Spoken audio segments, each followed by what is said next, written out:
आज की वीडियो में हम बाबा की साकार मुरली से 2 पॉइंट देखेंगे। पहली पॉइंट है, बाबा कहते हैं, बाप कहते हैं इन आँखों से तुम जो कुछ भी देखते हो उससे वैराग्य। बाबा कह रहे हैं कि इन आँखों से इस समय तुम जो कुछ भी देखते हो तुम्हें उससे वैराग्य करना है। तुम्हारा उससे बुद्धि योग बाबा कहते नहीं लगना चाहिए। यह तो सब खत्म हो जाना है। बाबा कहते सब परिवर्तन होने वाला है। पुरानी दुनिया परिवर्तन होने वाली है, नई दुनिया आने वाली है, तो सब खत्म होने वाला है। बाबा कहते इसलिए तुम्हें इन सब से वैराग्य करना है। नया मकान बनाते हैं तो फिर पुराने से वैराग्य हो जाता है।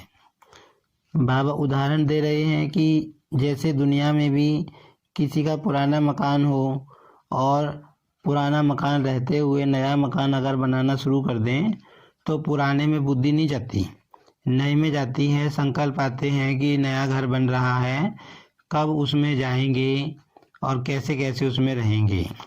पुराने घर से बिल्कुल बुद्धि योग टूट जाता है। तो बाबा समझा रहे हैं कि तुम्हारा भी पुरानी दुनिया से बुद्धि योग नहीं होना चाहिए।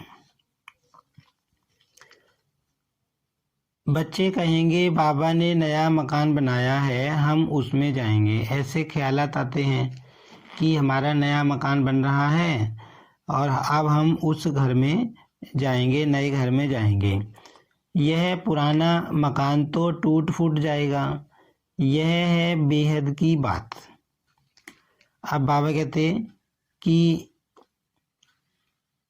ये तो बाबा ने एग्जाम्पल दिया कि पुराना घर टूटता है, नया घर बनता है, लेकिन बाबा जो हमको बात समझाते हैं वो बेहद की बात समझाते हैं। बेहद माना ये जो पूरी ये दुनिया है इस समय पतित दुनिया है, ये सारा भी क्या है, एक तरह का पुराना मकान है। बाबा कहते अब ये परिवर्तन होके अब नया मकान बाबा बना रहे हैं, नई दुनिया की स्थापना कर रहे हैं, स्वर्ग की स्थापना कर रहे हैं।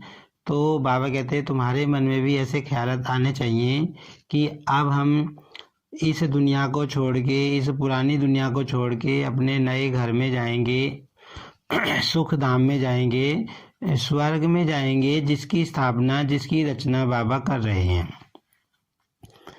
बच्चे जानते हैं बाप आया हुआ है स्वर्ग की स्थापना करने। अब बाबा कहते बच्चों को पता है, सब बच्चों को मालूम है कि इस समय बाबा आए हैं और नई दुनिया की रचना करने का कार्य कर रहे हैं। यह पुरानी छीछी दुनिया है। बाबा कहते ये दुनिया तो पुरानी है, छीछी है। दूसरी पॉइंट है, बाप को कहा जाता है सर्वशक्तिमान। जैसे बाप सर्वशक्तिमान है वैसे माया भी कम शक्तिमान नहीं है।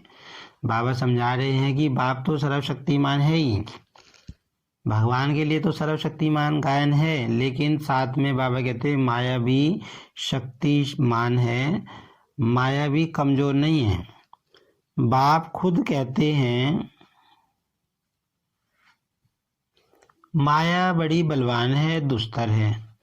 बाबा बता रहे हैं कि माया को भी कम मत समझना, माया भी बलवान है, दुस्तर है। कहते हैं बाबा हम आपको याद करते हैं, माया हमारी याद को भुला देती है। अब बच्चे कह रहे हैं बाबा से, बच्चे कहते हैं कि बाबा हम कोशिश तो करते हैं, हम याद करने की कोशिश करते हैं, हम आपको याद करते हैं, लेकिन जो शब्द आता है वो माया के कारण आता है। लेकिन माया आती है और माया हमको भुला देती है, आपकी याद भुला देती है। एक दो के दुश्मन हुए ना, बाबा कहते तो माया और बाप एक दूसरे के दुश्मन हुए ना। भाई शिव बाबा कहते हैं कि मुझे याद करो, माया करने नहीं देती, तो बाबा कहते दोनों दुश्मन हुए एक दूसरे के। बाप आकर माया पर जीत पहनाते हैं, माया फिर हरा देती है। अब बाबा तो आते हैं और बच्चों को माया पर जीत पहनाते हैं, जो आधा कल्प से माया हमारी दुश्मन बनी हुई है उस पर बाबा जीत पहनाते हैं, लेकिन माया बीच में रुकावट डालती है, बीच में विघ्न डालती है। माया याद में विघ्न डालती है, पढ़ाई में विघ्न नहीं डालती। अब माया, बाबा कहते हैं कि पढ़ाई में कभी विघ्न नहीं डालती। माया किस में विघ्न डालती है? याद में विघ्न डालती है। जब हम योग में बैठते हैं तब हमें बातें याद आती हैं। अब ये बात बाबा ने बताई हुई है कि जो माया है वो कोई माया धन को नहीं बोलता।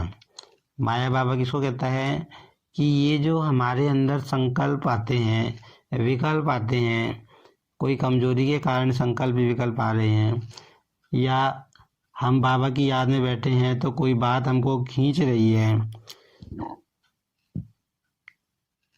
कोई संकल्प हमारे मन में चलता जा रहा है और हम बाबा की तरफ बुद्धि लगाने की कोशिश कर रहे हैं, लेकिन बुद्धि बार बार उधर जा रही है, तो यही माया है।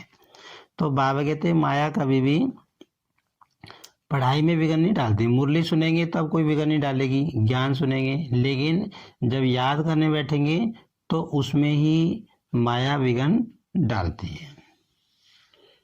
तो ये हमने 2 पॉइंट देखे साकार मुरली से, बाबा की साकार मुरली से।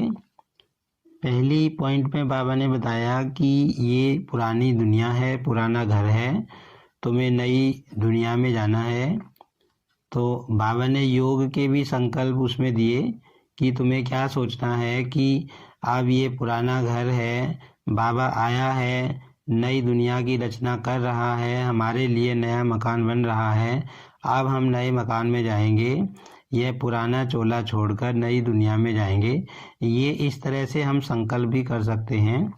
और दूसरी पॉइंट में बाबा ने बताया कि माया भी कम बलवान नहीं है, माया भी तुम्हें विघ्न डालती है, इसीलिए माया से हमें खबरदार रहना है। ओम शांति।